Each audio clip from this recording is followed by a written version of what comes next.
Bonjour, bienvenue. Aujourd'hui, je vous parle de GameSwift. Alors, qu'est-ce que c'est GameSwift? Eh bien, c'est un lanceur d'applications de gaming. Et ça, dans tous les sens du mot lanceur. Pour les applications de gaming, c'est à la fois un studio de développement et un launchpad qui permet aux applications de se lancer sur le marché. Et pour le public, les gamers, ça permet d'accéder à une multitude de jeux. Là où c'est génial, c'est que la partie blockchain est totalement transparente. Les joueurs n'ont pas besoin de s'occuper d'un wallet, de gaz pour payer les frais de transaction, de passer par un bridge pour changer de blockchain, de devoir mémoriser une phrase de récupération de 24 mots. Rien de tout ça. La couche blockchain est complètement invisible. Le joueur, la première fois, il se connecte avec les réseaux sociaux, son Google, son Apple, il reçoit un identifiant et donc ça crée un wallet derrière. Et grâce à ce wallet, il peut accéder à plein de jeux qui peuvent être sur différentes blockchains et il s'en rend même pas compte. Donc là, cette facilité d'utilisation, c'est le premier point fort. Et le deuxième, c'est le cash. Dans les deux sens. Donc le joueur peut payer en cash s'il a envie, par exemple, d'acheter une skin dans un jeu, mais aussi il peut encaisser en cash en un clic les biens qu'il a dans son wallet.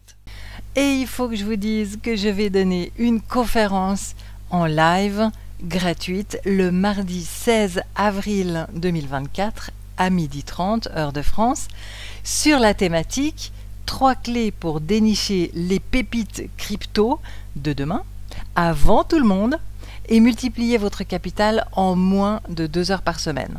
Je vous mets le lien dans la description. Alors on revient au tableau des scores et on va procéder de gauche à droite. D'abord la communauté. Nous avons presque 200 000 abonnés Twitter, ce qui est excellent pour un si petit market cap de 26 millions de dollars et une jolie courbe bien croissante. Donc la communauté, très bien. La liquidité, on a actuellement 702 000 dollars de transactions par 24 heures. C'est bien assez pour faire un investissement. C'est une quantité tout à fait raisonnable par rapport à son market cap. Ok, alors passons au momentum. Est-ce que c'est le bon moment pour acheter? Eh bien oui, regardez la baisse de prix qu'on a eu magnifique pour un projet d'une telle qualité. Eh bien, on a baissé de 48,3%. Ça veut dire que en ce moment, il est moitié prix. Et là, on serait bien bête de passer à côté. Ensuite, passons à la sécurité. On est ici à 91% et le score des points FI est à 93%. Je clique. J'aime beaucoup regarder des points FI. Alors, on voit que ici, il n'y a pas d'alerte grave. Ok, on est bon, 93%. Oui, non, franchement, ça va bien. Passons maintenant à la partie technologie. Alors, l'information la plus détaillée que j'ai, c'est l'analyse de Token Metrics au niveau technologie. Ils ont mis une note de 87%, ce qui est excellent, le 8 décembre 2023. Donc ça, c'est déjà super.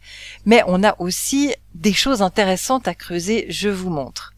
Alors, pour les spécialistes, c'est une blockchain de niveau 1, Proof of Stake, ZK EVM, ce qui est une excellente technologie, compatible avec tout ce qui est Ethereum.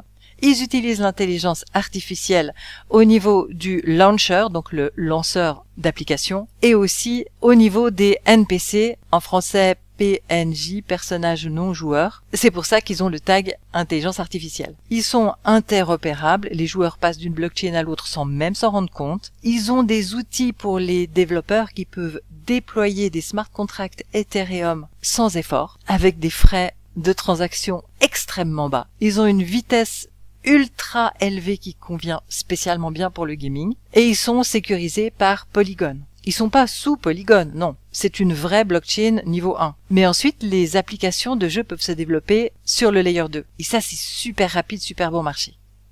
Ok, ça c'était pour la partie technologie. Passons maintenant au tokenomics. Alors là, on voit bien que c'est le point faible. Ils ont distribué, tenez-vous bien, 4% des tokens. C'est vraiment très peu. Ils sont en rouge vif. Ça veut dire qu'il va y avoir beaucoup de distribution de tokens et ça va faire une pression à la vente qui va être très dure à soutenir. Ça, c'est un vrai problème. Et c'est un problème qui est très fréquent sur les nouvelles cryptos. Mais bon, c'est quand même les nouvelles cryptos qui réussissent le mieux en bull market, statistiquement. L'attrait de la nouveauté, de l'innovation.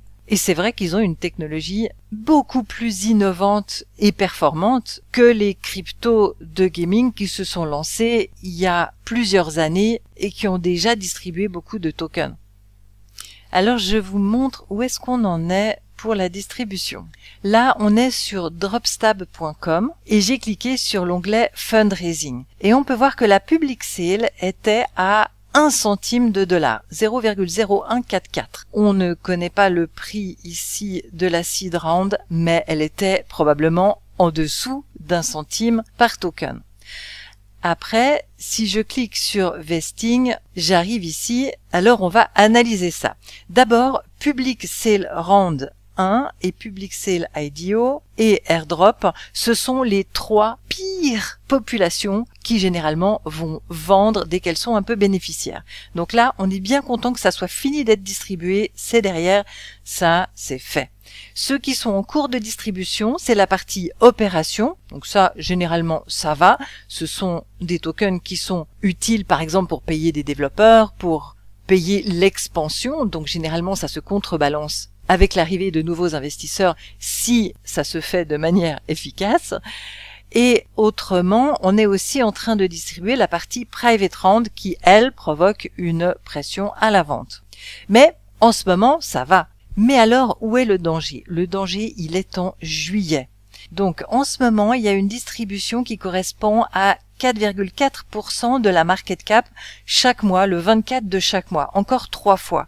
Ensuite, à partir de juillet, vous voyez ici, là, ça commence à être 12% par mois.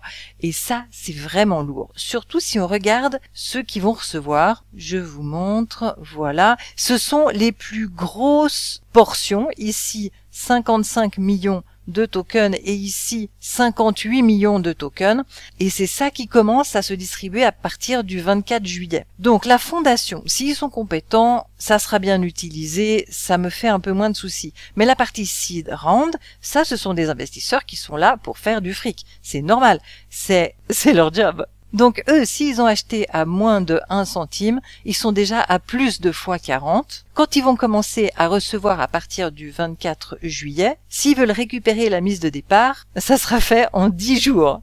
Et s'ils veulent faire par exemple x3, ils vont vendre 1 mois de tokens. Mais ensuite, les 16 mois suivants, il y a des chances qu'ils les gardent. Donc je pense qu'on va avoir 1 mois ou 2 difficiles en été. Et pour ceux qui ont peur d'une chute de prix à ce moment-là, le mieux c'est de mettre un stop loss. Mais comme le projet est compétent, ils vont probablement annoncer des bonnes nouvelles en juin et en juillet pour faire monter le prix avant cette monstre distribution. Donc il faudrait pas sortir trop tôt. Et alors là, l'astuce, c'est de monter régulièrement le stop loss. Il y a des outils pour ça. Ça s'appelle Trailing. Attendez, je vais vous montrer dans la formation. Voilà, ça, dans ma formation, c'est le module 5, la vidéo 5D, comment monter un stop loss pour optimiser la prise de bénéfices.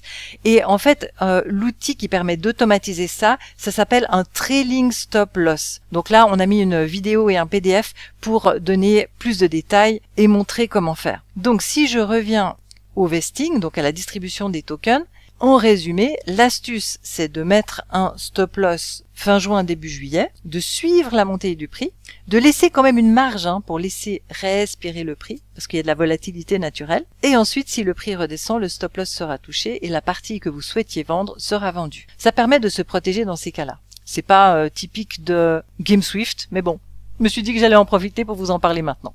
Alors pour revenir aux tokenomics, vous savez, les tokenomics, c'est pas seulement la distribution des tokens, c'est aussi l'utilité du token, la pression à l'achat dans l'autre sens. Donc la question, c'est à quoi sert ce token? Je vais vous montrer un extrait de l'étude Deep Dive de Token Metrics. Donc je clique ici.